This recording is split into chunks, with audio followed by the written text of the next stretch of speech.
Tout part d'un seul produit, un simple article, noyé au milieu de millions d'autres sur une plateforme de e-commerce géante.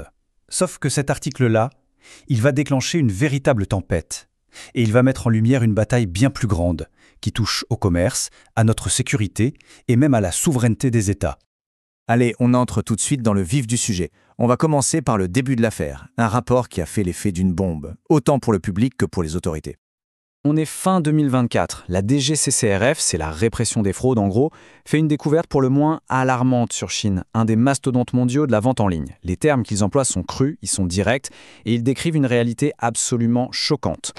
Là, il faut bien comprendre que les faits sont d'une extrême gravité. On ne parle pas juste d'articles de mauvais goût, on parle de produits illégaux. Les descriptions qui les accompagnent, et même les commentaires laissés par les acheteurs, sont tellement explicites que pour les enquêteurs, ça ne fait aucun doute. On est dans la pédopornographie.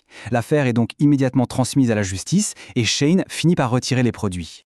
Évidemment, face à un tel scandale, la plateforme est obligée de réagir. Elle communique sur sa politique de tolérance zéro et assure qu'une enquête interne est en cours. Le but, comprendre comment ces articles ont pu passer entre les mailles du filet de leur système de contrôle. Et ce qui est important de savoir, c'est ce que dit la loi française dans ces cas-là. Ce n'est pas rien. La diffusion de ce genre d'images, c'est passible de 7 ans de prison et 100 000 € d'amende. Et il y a autre chose, le simple fait de ne pas avoir de filtre pour empêcher les mineurs d'accéder à ce contenu, c'est aussi un délit. Et ça, c'est puni de 3 ans de prison. Mais en fait, cette histoire, aussi choquante soit-elle, c'est un peu l'arbre qui cache la forêt. Ce n'est que la partie visible d'un problème beaucoup plus large. Un problème que les autorités françaises avaient déjà dans leur viseur. Ce qui est assez fou, c'est le timing. Figurez-vous que quelques jours à peine avant que cette affaire n'éclate, le gouvernement se faisait justement interpeller sur le sujet à l'Assemblée nationale. La question portait précisément sur l'impact de ces géants du e-commerce sur l'économie du pays. Et voilà une phrase prononcée pendant ce débat par le député Guillaume Lepers qui résume tout. Il parle d'une concurrence plus que déloyale. Ces mots montrent bien que le malaise économique, lui, était déjà bien présent, bien avant le scandale des produits illégaux. Ce tableau illustre parfaitement ces doubles facettes du problème. L'affaire des poupées, c'est le symptôme. D'un côté, on a les manquements de la plateforme elle-même, des contrôles qui sautent, un filtrage inefficace, des problèmes de sécurité.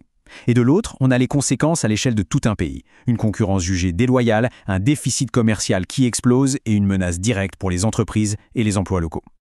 Bon, mais alors comment ces plateformes arrivent-elles à avoir un avantage aussi puissant et aussi contesté?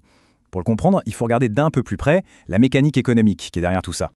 Le point central, il tient en un seul chiffre, 150 €. C'est le seuil clé. En Europe, une règle douanière dit que toute commande d'une valeur inférieure à 150 € est exemptée de droits de douane. C'est une faille, et elle est énorme. Et regardez ça. Comme par hasard, les paniers moyens des consommateurs sur ces grandes plateformes se situent très confortablement sous cette barre des 150 €. 53 € pour Shein, 40 € pour Temu, c'est un système qui est parfaitement optimisé pour profiter au maximum de cet avantage fiscal. La conséquence de tout ça, eh bien, elle est chiffrée, et le chiffre fait mal. Rien que pour le secteur du prêt-à-porter en France, on parle d'un déficit commercial de 12 milliards d'euros, un gouffre qui est directement aggravé par cette fameuse faille des 150 €. Et pour qu'on se rende bien compte de ce que ça représente, ce déficit d'un seul secteur, le prêt-à-porter, pèse pour plus de 20% dans le déficit commercial total de la France si on met de côté l'énergie.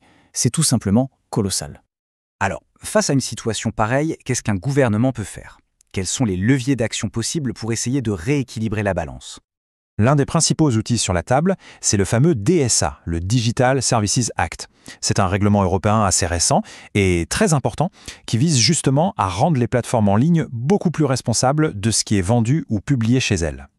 Et la réponse française, ce n'est pas une seule action, c'est une stratégie sur plusieurs fronts à la fois. D'un côté, on pousse pour accélérer la réforme des douanes au niveau européen et supprimer cette fameuse franchise de 150 €. De l'autre, on lance des contrôles ciblés au niveau national et on utilise le DSA pour enquêter directement sur les plateformes.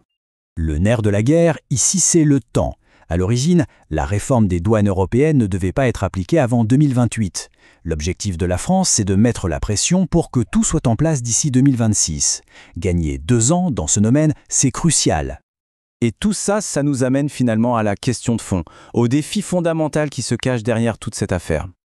C'est une confrontation entre deux mondes, deux temporalités. D'un côté, on a le temps long et réfléchi de la loi, des règlements nationaux et européens, et de l'autre, on a la vitesse de l'éclair du e-commerce mondialisé, un monde sans frontières où tout va très vite.